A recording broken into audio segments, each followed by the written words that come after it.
Quero compartilhar uma palavra com o seu coração. Evangelho de Jesus, escrito por Mateus, capítulo 6. Vamos ler o versículo 10.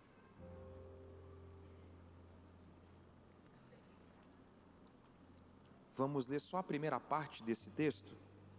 Venha o teu reino. Vamos ler todo mundo junto? 1, 2, 3. Venha o teu reino. Pode melhorar? Venha o teu reino. Amém. Só isso? Para a gente conversar um pouco hoje. Coloca para mim o tema da minha ministração. Eu quero falar nessa manhã sobre um reino de ponta cabeça. Um reino de ponta cabeça. Ficou massa esse banner, hein?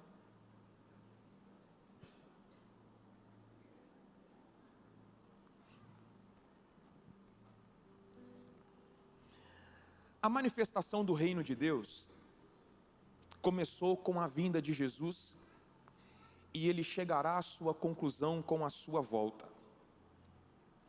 O projeto original de Deus sempre foi estabelecer uma cultura.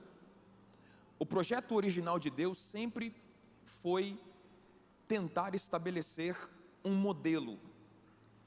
Após 400 anos de silêncio, qual foi a primeira palavra liberada por Deus? Após 400 anos de silêncio, qual foi a primeira palavra liberada por Deus? Mateus capítulo 3, versículo 1 e 2. Naqueles dias, apareceu João Batista pregando no deserto da Judéia e dizendo: arrependei-vos, porque é chegado o reino dos céus. Então, depois de 400 anos onde Deus não verbaliza, onde Deus não se comunica, a primeira mensagem que aquela geração vai ouvir é a respeito da manifestação do reino de Deus. Depois da tentação no deserto, o texto vai dizer que Jesus volta para a Galileia. E qual foi a primeira mensagem que Jesus pregou? Mateus capítulo 4, versículo 17. Desde então, começou Jesus a pregar e dizer: arrependei-vos, porque é chegado o reino dos céus. Você vai perceber no ministério de Jesus, que Jesus era apaixonado pelo reino, e essa era a mensagem central do seu ministério. E é por essa razão, que quando você vai ler os evangelhos, você vai encontrar a expressão reino 49 vezes no evangelho escrito por Mateus, 16 vezes no evangelho escrito por Marcos e 38 vezes no evangelho escrito por Lucas. Por favor, filha, coloca aí para mim, Mateus capítulo 6 e o versículo 33. Mateus capítulo 6 e o versículo 33. Coloca a Almeida, tá certo. Vamos ler todo mundo junto? 1, 2, 3. Mas buscai primeiro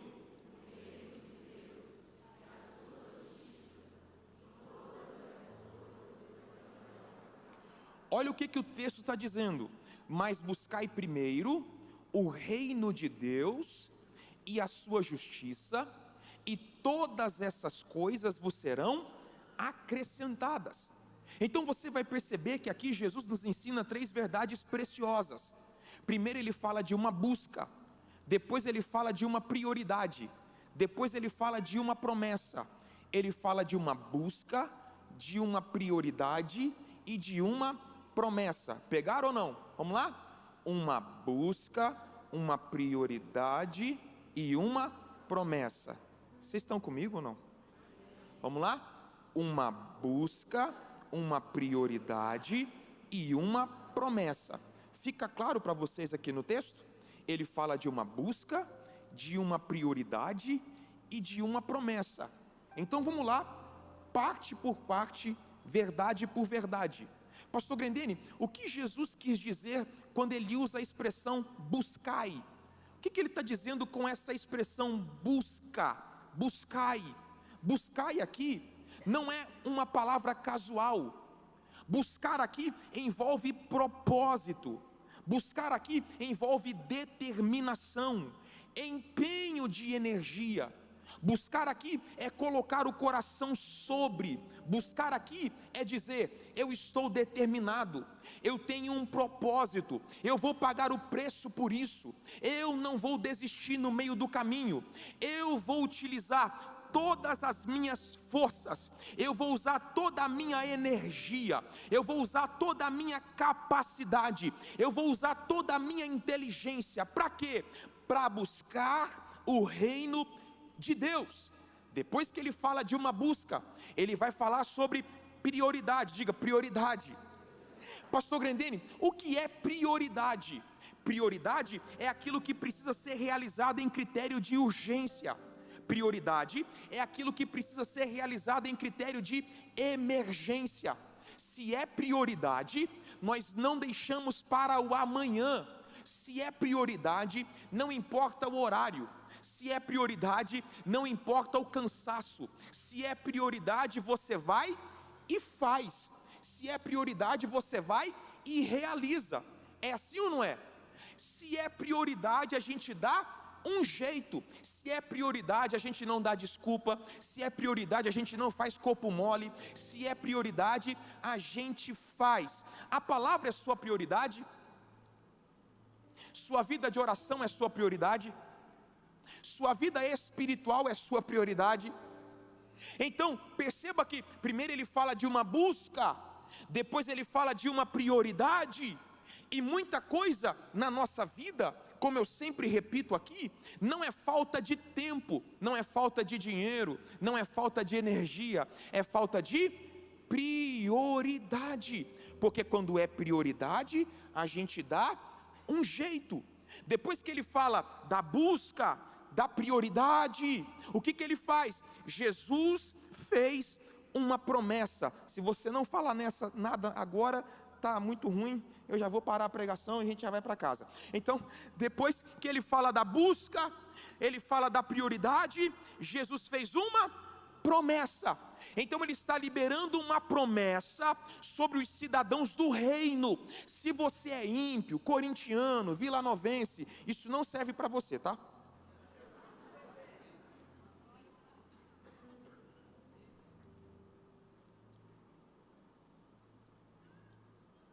Essa promessa que Jesus está fazendo é para aqueles que fazem parte do reino, os que buscam o reino, os que priorizam o reino. Por que não serve para quem é ímpio, para quem não quer se envolver com Jesus? Porque muitos se dizem cristãos, mas não é Cristo que governa as suas vidas.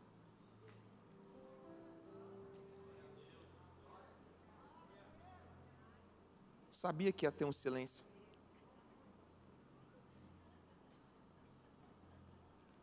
É vídeo? Então aguenta aí, peraí. Perdeu tudo, né? Então nós faz de novo. Você quer anotar uma frase ou não? Pior do que um ateu é uma pessoa que diz acreditar na existência de Deus, mas vive como se ele não existisse. Repete, ó. Então vou repetir.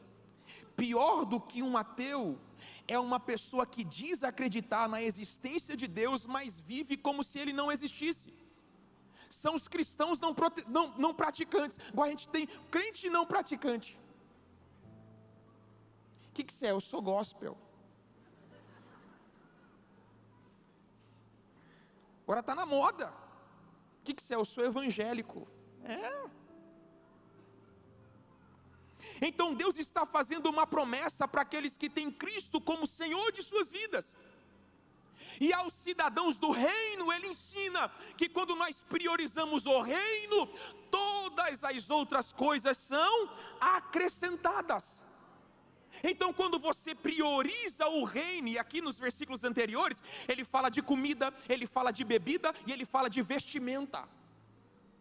Ele fala de provisão. Então quando ele diz assim, ó, quando você busca, quando você empenha, quando você se esforça, quando você coloca toda a sua inteligência, a sua capacidade, o seu empenho para buscar em primeiro primeiro lugar o reino de Deus, a comida será acrescentada, a bebida será acrescentada, a vestimenta será acrescentada.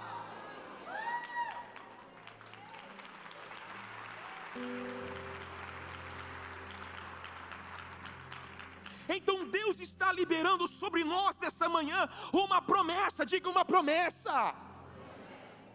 E qual é a promessa? De que quando nós priorizarmos o reino de Deus, nós experimentaremos o cuidado do Eterno. 2 amém, metade de um aleluia. Tem alguém aqui que tem problema com ansiedade? Não é só eu. Mais alguém? Oh, glória a Deus. Achei que era só eu que ficava ansioso nessa vida. E por que a gente fica ansioso, gente? Que comeremos, que beberemos, com quem casaremos, onde trabalharemos, onde ganharemos dinheiro. Pai, onde? Aí a palavra de Deus para nós é: quando você prioriza o reino, eu cuido das suas coisas. Olha o que Deus está liberando para nós nessa manhã. Tem alguém recebendo essa palavra? O que Deus está dizendo para nós nessa manhã é: vocês buscam o meu reino e vocês podem descansar. Por quê? Porque a minha graça não vai falhar. Vocês buscam o meu reino e podem descansar, porque a minha provisão não vai falhar. Vocês buscam o meu reino e eu manifesto o meu cuidado. Vocês buscam o meu reino e eu supro as suas necessidades. Vocês priorizam o meu reino e eu cuido de todas as suas coisas. Alguém pode celebrar por essa verdade? O cuidado de Deus.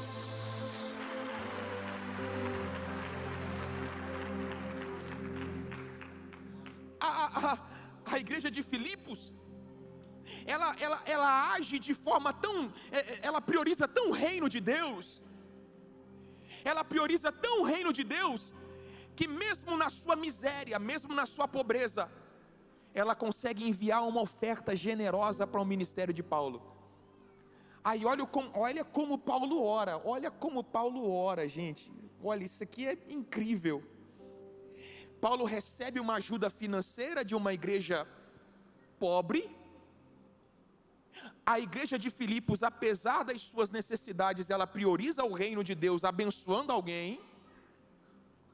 Aí Paulo vai fazer uma oração por eles. E olha a oração de Paulo: o meu Deus, segundo as suas riquezas, suprirá todas as vossas necessidades em glória por Cristo Jesus. Eu vou repetir: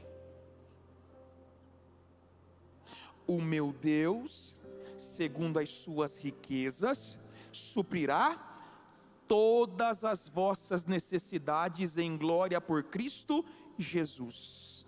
Olha isso, prepara aí, hein? Vocês estão comigo ou não? A igreja de Filipos supriu uma necessidade de Paulo.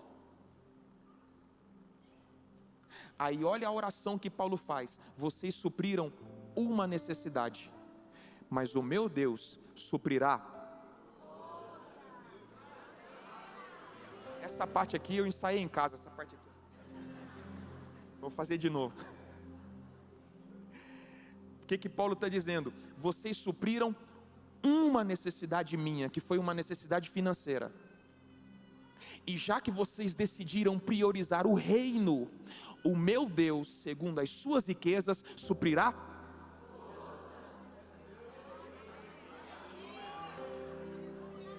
Vocês supriram uma necessidade, mas o meu Deus, Ele é tão abundante, Ele é tão exagerado. Eu vou repetir essa parte aqui: Ele é tão abundante, Ele é tão exagerado, aleluia, que quando vocês cuidam do reino, Ele cuida de todas as coisas de vocês. Não vai faltar saúde, não vai faltar cuidado. Alguém pode celebrar por essa verdade? Não vai faltar cuidado, não vai faltar provisão.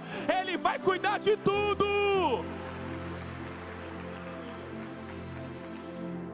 Por que a gente fica ansioso? Por causa do futuro. Pastor, e minha faculdade, o meu casamento e os meus sonhos? Escute, anote isso. Isso aqui é para alguém nessa manhã. Se preocupe com o reino de Deus, e Deus vai cuidar das suas preocupações.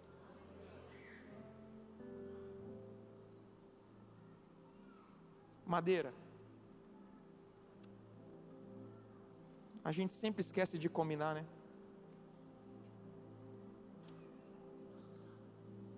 Não sei. O pessoal depois fica sempre me zoando. Pastor, para de cantar, pelo amor de Deus. Mas vai ter a audição, né? Vou tentar entrar no louvor. O que você acha? Isso aqui vai falar com alguém. Teme porque se eu estou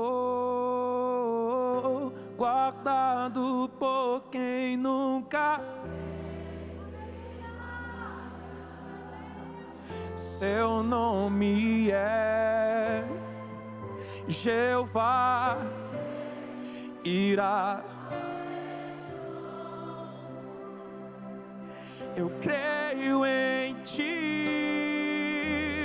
haja o que houver.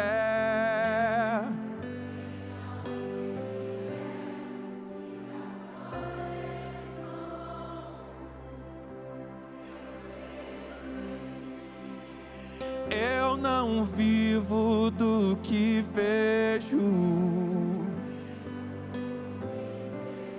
irás. Eu creio em ti. Você pode levantar a sua mão direita nessa manhã, porque eu quero liberar uma palavra sobre a sua casa e sobre a sua família. Já que você tem priorizado o reino de Deus, fazer a vontade de Deus, descanse, porque não vai faltar cuidado, não vai faltar provisão. Ele vai cuidar dos seus negócios, Ele vai cuidar da sua saúde.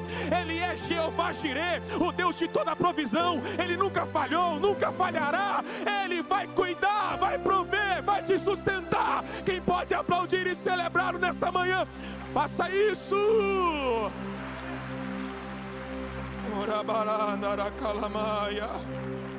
Oh, aleluia, aleluia, aleluia. Alguns meses atrás, a Carol estava em casa e ela disse assim: nossa, meu sonho era tratar os meus dentes na clínica tal. Quando eu entrei no Instagram assim, eu falei: meu Deus, misericórdia, tem que vender muito livro. Tem que vender livro demais, Jesus. Aí eu fui para o meu escritório orar. Eu disse: Deus, eu não tenho condições, mas Tu és Jeová Jireh, o Deus de toda a provisão. Na semana passada eu recebi uma mensagem: pastor, você podia vir aqui, que a gente quer cuidar de vocês. Eu falei: ô glória, nós servimos um Deus que cuida dos mínimos detalhes. As suas preocupações podem ser insignificantes para os seus pais, para os seus amigos, mas não é para o seu Pai Celestial. Ele está ouvindo as suas orações, Ele está ouvindo os seus gemidos, Ele conhece os seus anseios, Ele conhece os seus sonhos, por mais insignificantes que pareça. Deus está dizendo nessa manhã: eu vou cuidar de você, já que você decidiu priorizar o meu reino. Eu vou cuidar daquilo que te preocupa. Quem recebe, diga glória a Deus. Aleluia. Aí no ensino sobre a oração modelo, Jesus, Ele vai nos ensinar a fazer um pedido. E qual é o pedido que Jesus nos ensina a fazer? Venha o teu reino. É uma oração modelo. E nessa oração modelo nós estamos recebendo uma orientação. O que nós devemos pedir? Venha o teu reino. Mas antes de pedir venha o teu reino, nós precisamos entender e saber o que estamos pedindo. Pastor Grendene, o que é o reino de Deus? Como identificar o reino de Deus? Quais são as características do reino de Deus? A minha proposta nessa manhã e o meu propósito aqui é responder duas perguntas. Primeiro, o que é o reino de Deus? E em segundo lugar, como acessar o reino de Deus? Então vamos lá? Pastor Grendene, o que é o reino de Deus? Anote aí: o reino de Deus é eterno. Você pode repetir? O reino de Deus é eterno. Então a primeira coisa que você precisa entender nessa manhã, que se você está pedindo, venha o teu reino, você está clamando por um reino que é eterno. O salmista no Salmo 145, verso 13, ele diz: o teu reino é um reino eterno, e o teu domínio dura por todas as gerações. Não interessa o tamanho do império, não interessa a grandeza do império, todos eles têm dia para começar e dia para terminar. Estude todos os grandes impérios que se levantaram na terra, todos eles começaram e acabaram. Agora o reino de Deus é um reino eterno. Por que isso é importante? Porque todas as coisas nessa terra são passageiras, transitórias, temporárias. Não importa o quão preciosas elas sejam, todas elas passarão. Somente o reino de Deus, diga bem forte, é eterno.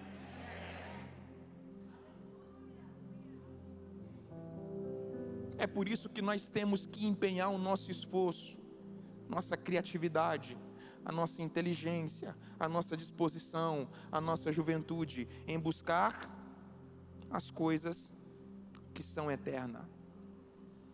Por quê, pastor? Porque todas as coisas que você possui, todas as coisas que o mundo tem, vão passar. Você não vai conseguir levar nada com você.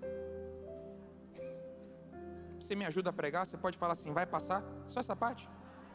Mas depois que eu falar, eu vou falar um negócio, vai passar, combinado? Está gravando ali. Sua beleza, no nosso caso, né? Seus recursos vão passar.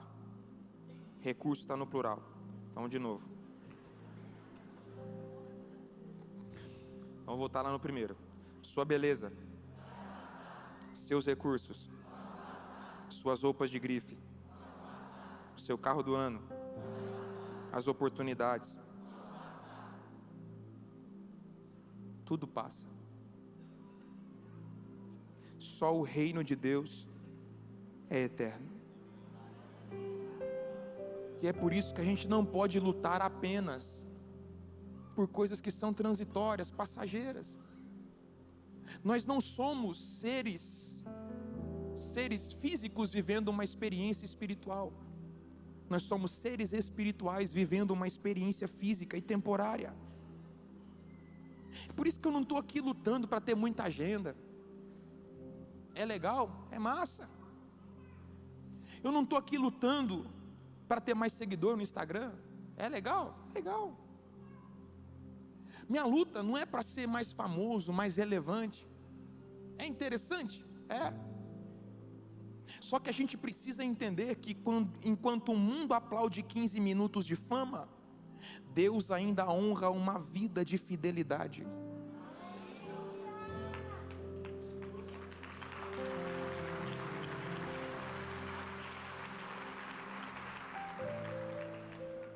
Então quando você clama, venha ao teu reino, você está clamando por um reino que é eterno. Ok? Em segundo lugar, o reino de Deus é espiritual. Ele é espiritual. O reino de Deus é espiritual, ele é diferente. Ok? Então todas as coisas nesse mundo são físicas, terrenas, mas o reino de Deus é espiritual.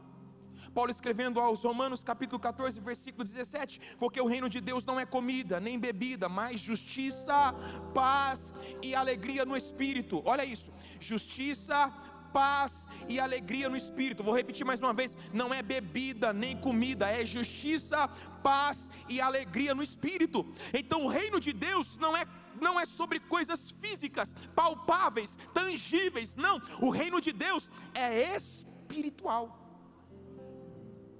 Pastor Grandene, o que é justiça? Justiça é aquilo que é certo na perspectiva de Deus. Pastor, o que é paz? Paz é aquilo que o mundo não consegue te oferecer. O que é alegria? A alegria é aquela que você só consegue encontrar através do Espírito Santo. Então, quando você faz essa oração, venha o teu reino, você está clamando por um reino que é eterno, e você está clamando por um reino que é espiritual. Terceiro, estou quase terminando, hein? Terceiro lugar, o reino de Deus não é apenas eterno, não é apenas espiritual, o reino de Deus é poder, diga poder. 1 Coríntios 4:20, o reino de Deus não consiste em palavras, mas em poder. Por que Paulo está escrevendo esse texto para a igreja de Corinto? Porque na igreja de Corinto havia um distanciamento, havia um abismo entre o que os cristãos falavam e o que eles viviam. Por que Paulo usa essa expressão, que o reino de Deus não consiste em palavras, mas em poder? Paulo está fazendo um contraste entre um discurso e o poder, palavras e obras. Os crentes de Corinto não tinham poder com a fala, com a comunicação. Eles falavam muito, tinham um discurso maravilhoso. O discurso era bonito, mas a vida era feia. Vocês estão aí? Havia um abismo entre o que eles falavam e o que eles praticavam. Essa parte aqui eu vou pular, que vocês já estão me olhando estranho.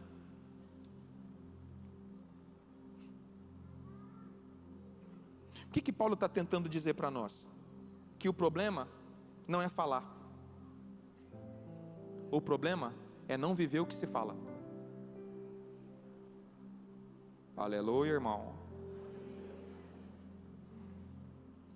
Quando Paulo diz que o reino de Deus não consiste em palavras, ele não está dizendo a palavra pregada, ele está falando aquilo que sai da nossa boca, é o nosso discurso.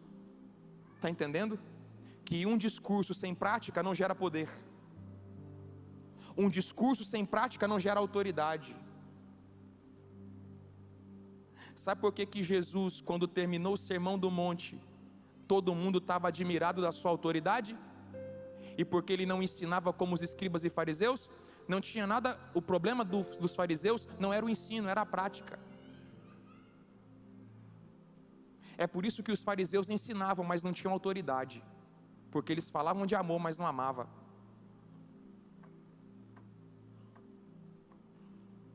Eles falavam de santidade, mas viviam uma vida impura. Eu vou parar.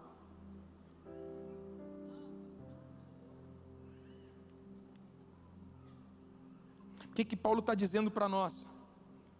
Que não adianta falar bonito, ter um discurso inteligente, porque no reino de Deus, o que funciona é a prática, é o poder que gera transformação, é a prática, é o testemunho que gera transformação nas pessoas que estão à nossa volta. Vocês estão aí comigo ou não? Eu anotei uma frase aqui, mas ela é pesada. Você quer anotar? Depois você posta lá e me marca. Não adianta falar de Deus na rede social se você faz mal às pessoas na vida real.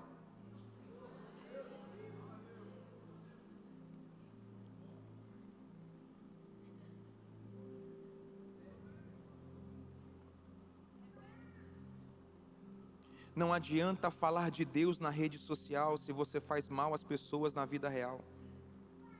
O que Paulo está tentando dizer para a igreja de Corinto é que reino de Deus não é simplesmente conversa, falácia, verbalização. Reino de Deus é prática, prática que gera autoridade, que gera transformação. Guarde isso no seu coração nessa manhã. O evangelho que vai impactar o mundo não é aquele que você fala, é aquele que você vive. Que a sua vida seja uma mensagem. Pastor, o senhor está minimizando o poder da pregação da palavra? Não é isso. Se você está entendendo isso, você não está me ouvindo. O que eu estou tentando explicar para você é que a sua vida tem que ser a mensagem. A sua vida tem que ser uma pregação. Não adianta arrebentar em público se a vida é um desastre no secreto. Está ouvindo aí ou não? Anote isso. A igreja que vai impactar a sociedade não é aquela que você está indo, mas é aquela que você está sendo. A igreja que vai impactar a sociedade não é aquela que você está indo, é aquela que você está sendo. Vamos lá, e eu fecho o meu pensamento. Pastor Grendene, eu já sei o que é o reino de Deus. O reino de Deus é eterno. O reino de Deus é espiritual. O reino de Deus é poder. Mas como eu faço para acessar esse reino? Vamos lá? Primeiro, novo nascimento. Diga, novo nascimento. João capítulo 3, Jesus diz a Nicodemos: na verdade te digo, que aquele que não nascer de novo, eu falo sobre isso no meu livro Princípios, que você pode comprar lá no store. Na verdade te digo, que aquele que não nascer de novo, não pode ver o reino de Deus, não pode acessar o reino de Deus, não pode participar do reino de Deus. Então você vai perceber que nesse discurso, nessa fala de Jesus com Nicodemos, ele fala 3 vezes: quem não nascer de novo, não pode ver o reino de Deus. Versículo 3. Versículo 5, quem não nascer da água e do Espírito, não pode entrar no reino de Deus.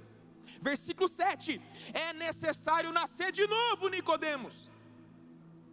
Então se você deseja acessar o reino de Deus, primeiro, você precisa nascer de novo. Sem um novo nascimento é impossível ter contato com esse reino, desfrutar desse reino. Pastor Grendene, o que é um novo nascimento? Novo nascimento é uma transformação interna, gerada pela palavra, efetivada pelo Espírito Santo, que reflete no meu comportamento externo. Mais devagar? Mais devagar? Vamos mais devagarzinho. Novo nascimento é uma transformação interna, gerada pela palavra, efetivada pelo Espírito Santo, que reflete no meu comportamento externo.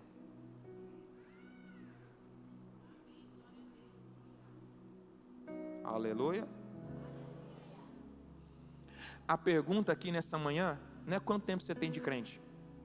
Ah, pastor, já sou um patrimônio histórico do Evangelho. Pastor, já sei tudo de Bíblia. Pastor, já sei tudo de liturgia. Eu conheço todos os hinos. Eu conheço os hinos da harpa, o hino do inário. Eu conheço a Bíblia, o Alcorão. Eu conheço tudo, pastor. Eu ajudei Noé a construir a arca, pastor. Eu atravessei o Mar Vermelho junto com Moisés. Pastor, eu andei no deserto, experimentei milagres, pastor. A pergunta aqui não é quanto tempo você tem de crente. A pergunta aqui não é quanto tempo você tem de ministério. A pergunta aqui não é quanto talento você tem. Até porque o talento pode te fazer chegar, mas só o caráter te fará permanecer.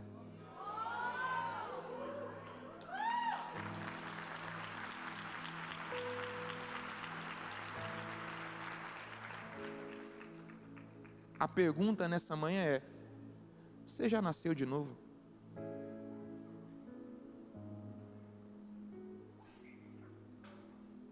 Você já nasceu de novo? Você já passou pelo processo da regeneração? Às vezes, quando eu observo alguns comportamentos de gente que deveria estar trabalhando e está dando trabalho.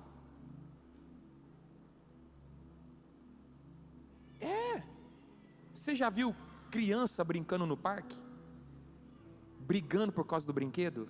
Fala, é infantil, é nenê, dá chupeta para ele. Essa é a sensação que eu percebo às vezes na vida de algumas pessoas. Já deveria estar frutificando, já deveria estar servindo, já deveria estar transbordando, mas a pessoa vive uma vida infantil. Ai, pastor, porque ai, pastor, misericórdia. Vou pular essa parte, já estou acabando já também. Tem uma galera que vai chegar lá diante de Jesus e vai dizer: Senhor, Senhor, não profetizamos nós no teu nome? Em teu nome nós não expulsamos demônios? Em teu nome nós não fizemos muitas maravilhas? Pois é, vocês fizeram tudo isso, só não nasceram de novo. Por isso, apartai-vos de mim, porque eu não conheço quem pratica iniquidade. O Espírito Santo arde no meu coração essa palavra, e eu sinto o peso da glória de Deus aqui nessa manhã, de que se nós não nascermos de novo, não vai adiantar a gente ficar vindo no culto,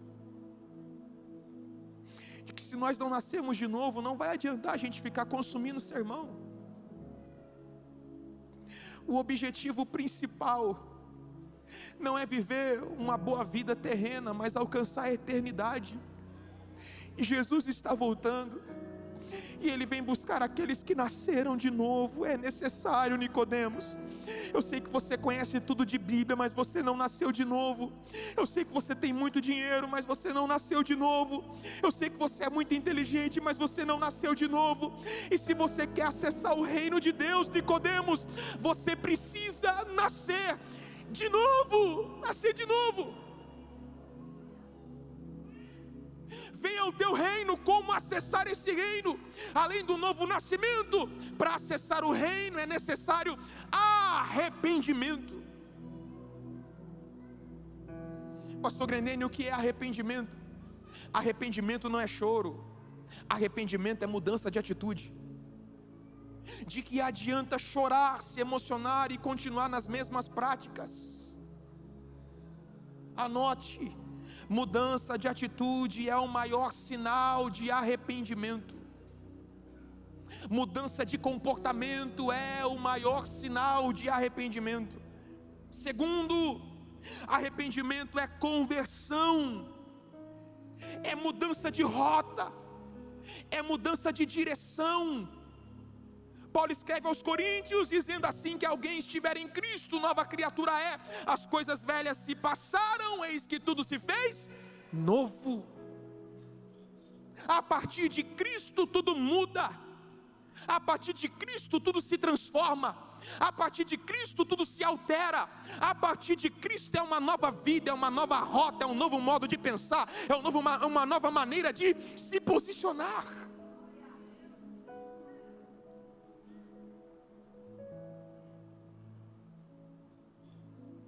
No Antigo Testamento, a mensagem principal era sobre arrependimento. Depois de 400 anos de silêncio, Deus volta a falar sobre arrependimento. E eu termino agora, pessoal, pode vir. Arrependimento no Antigo Testamento era uma mudança de comportamento. Escute. Arrependimento no Novo Testamento é uma mudança de comportamento e de mentalidade. Vocês estão me ouvindo ou não? Escute.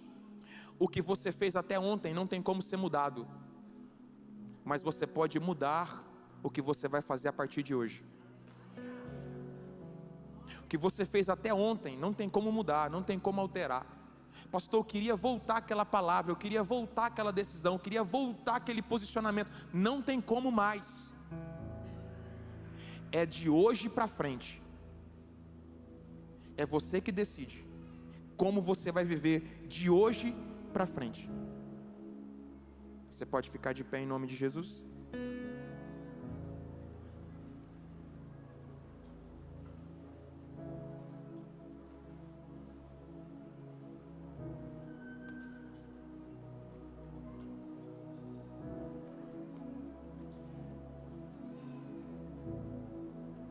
Feche os seus olhos em nome de Jesus. Cante conosco.